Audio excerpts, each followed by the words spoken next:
कोडगाव नाव ऐकताच डोळ्यांसमोर येते ते हिरवेगार डोंगर, लाल मातीचे रस्ते आणि शेतात वाकलेल्या शेतकऱ्यांच्या पाठी.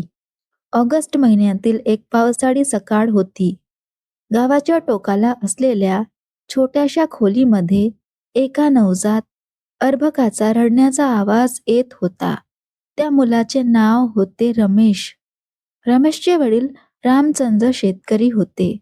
सकाळी लवकर उठून शेतात जाणे, दिवसभर शेतात काम करणे, बैलांना चारा पाणी देणे आणि रात्री झोपण्यापूर्वी मुलांना अभंगातील एक दोन प्रसंग सांगणे, हेच त्यांचे आयुष्य होते. आई लक्ष्मी घर सांभाळायची. तिच्या हातात नेहमी काही ना काही काम असायचे. चुलीवर जेवण बनवणे, कपडे धुणे, शेतातून आलेली भाजीपाला स्वच्छ करणे इत्यादी कामं ती रोज करत असे. घरात फक्त एकच खोली होती. तिथे एक लाकडी पेटी होती, ज्यात काही जुने अभंगाची पुस्तके आणि जुने केसरीचे अंक होते. रमेश लहानपणापासूनच वेगळा होता. इतर मुले क्रिकेट किंवा गोळ्या खेळायचे, पण रमेशला गावाबाहेरच्या डोंगरावर जाऊन एकटं बसायला आवडायचं. तिथे तो आकाशाकडे पाहत राहायचा. ढगांच्या आकारात त्याला हत्ती दिसायचे, सिंह दिसायचे, कधी कधी एखादी स्त्री रडताना दिसायची. तो स्वतःशीच बोलायचा, ही ढगांची गोष्ट कोणाला सांगावी.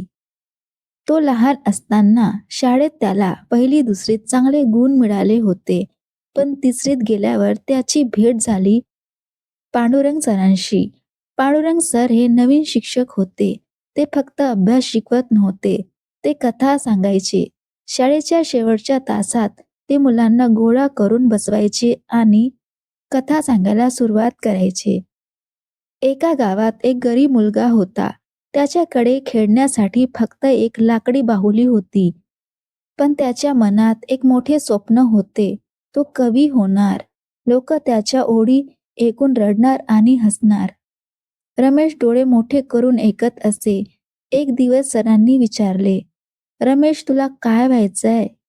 रमेशने हळू आवाजात म्हटले, सर मी कथा लिहिणार. सगळे हसले, पण पांडुरंग सर हसले नाहीत. त्यांनी रमेशला एक जुनी पिवळसर झालेली नोटबुक दिली. हे घे, रोज एक गोष्ट लिही, मला दाखव. त्या दिवसापासून रमेशची डायरी लिहिण्याची सवय सुरू झाली.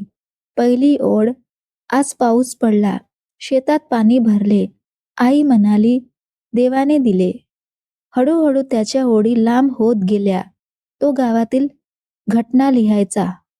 कुत्र्याने चोर पकडला, शेजारीन बाईच्या मुलाला ताप आला, गावातल्या विहिरीत एक जुनी कथा सापडली, अशी अफवा पसरली.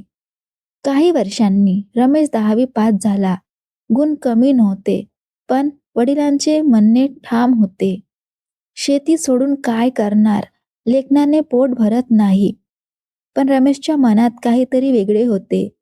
त्याने आईला सांगितले, आई मी पुण्याला जाणार, तिथे कॉलेज आहे, मराठी साहित्य शिकणार.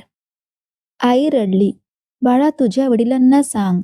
पण रमेशने ठरवले होते. त्याने गावातील एका नातेवाईकाकडून थोडे पैसे उधार घेतले आणि पुण्याला निघाला. पुण्यात त्याने फर्ग्युसन कॉलेजमध्ये प्रवेश घेतला. तिथे त्याची भेट झाली सुनील, वसंत आणि कमल या तिघांशी. हे तिघेही साहित्यप्रेमी होते. रात्री हॉस्टेलच्या खोलीत ते बसून कविता लिहायचे. कधी मंगेश पाडगावकर, कधी ग्रेस, कधी पु ल देशपांडे. रमेशला पहिल्यांदा बटाट्याची चाळ वाचून हसू अनावर झाले. रमेशची परिस्थिती काही खास नव्हती. रमेशने एका किराणा दुकानात सकाळी काम सुरू केले. दुपारी कॉलेज, संध्याकाळी दुकान, रात्री लेखन, असं त्याने आपलं रुटीन बनवलं. त्याने पहिली कथा लिहिली, गावातील स्वप्न. एका शेतकरी मुलाची कथा, जो शहरात येऊन स्वप्न पाहतो पण मातीला विसरत नाही. त्याने ती कथा साधना या मासिकात पाठवली. 2 महिन्यांनी पत्र आले, तुमची कथा स्वीकारली आहे, मानधन 500 रुपये मिळेल. रमेशच्या डोळ्यात पाणी आले. त्याने ते पैसे आईला पाठवले. आईने पत्र लिहिले, बाळा तुझ्या वडिलांना अभिमान वाटतोय, पण घरी ये. पण रमेश घरी परतला नाही. रमेशने पुण्यात BA पूर्ण केले आणि मुंबईला निघाला. तिथे त्याला महाराष्ट्र टाइम्स प्रकाशन विभागात छोटी नोकरी मिळाली, संपादकीय सहाय्यक म्हणून. तिथे त्याची भेट झाली वि. स. खांडेकर, ग. दी. माडगूळकर यांच्यासारख्या मोठ्या लेखकांशी. ते त्याला म्हणायचे, लिहित राहा, शब्द हे शस्त्र आहे. त्यानंतर त्याने पहिली कादंबरी लिहिली, स्वप्नाचा प्रवास. एका तरुणाची कथा जो गाव सोडून शहरात येतो, यश मिळवतो आणि मुळातील माती विसरतो आणि शेवटी परत येतो. काही दिवसात त्याची कादंबरी प्रकाशित झाली. समीक्षकांनी कौतुक केले, पण विक्री फारशी झाली नाही. त्याच सुमारास त्याचे लग्न झाले. सरिता ती मराठी शाळेत शिक्षिका होती. सरिताला रमेशचे लेखन आवडायचे. ती म्हणायची, तू लिही, मी घर सांभाळते. रमेशला 2 मुलं झाली. पहिला मुलगा राहुल, त्यानंतर मुलगी अनुजा. जबाबदारी वाढली, त्यामुळे घर चालवणे कठीण झाले होते. रमेश रात्री 2-2 वाजेपर्यंत लिहायचा. कधी कधी डोळे लाल होऊन जायचे. सरिता त्याच्या डोक्यावर हात फिरवत म्हणायची, झोप आता, उद्या लिहिशील. काही दिवसात रमेशची दुसरी कादंबरी, भूमीचे गीत प्रकाशित झाले. शेतकऱ्यांच्या जीवनावर, त्यांच्या संघर्षावर, साखर कारखान्याच्या पाशात अडकलेल्या शेतकऱ्यांवर ही कादंबरी आधारित होती. या कादंबरीने महाराष्ट्र राज्य साहित्य अकादमी पुरस्कार मिळवला. आता रमेशचे नाव घेतले जाऊ लागले. व्याख्याने, साहित्य संमेलने, मुलाखती होऊ लागल्या. पण यशाबरोबर विरोधही आला. त्याने एक कथा लिहिली होती, काळे सोने. त्यात एका राजकारण्याच्या भ्रष्टाचाराची कथा होती. ती कथा वाचून काही स्थानिक नेते नाराज झाले. रमेशला धमक्या आल्या, लेखन बंद कर, नाहीतर पाहू. रमेश घाबरला नाही. तो म्हणाला, मी लिहिणारच. सत्य लिहिणे हेच माझे काम आहे. या घटनेनंतर त्याच्या लेखनात नवे मुद्दे येऊ लागले.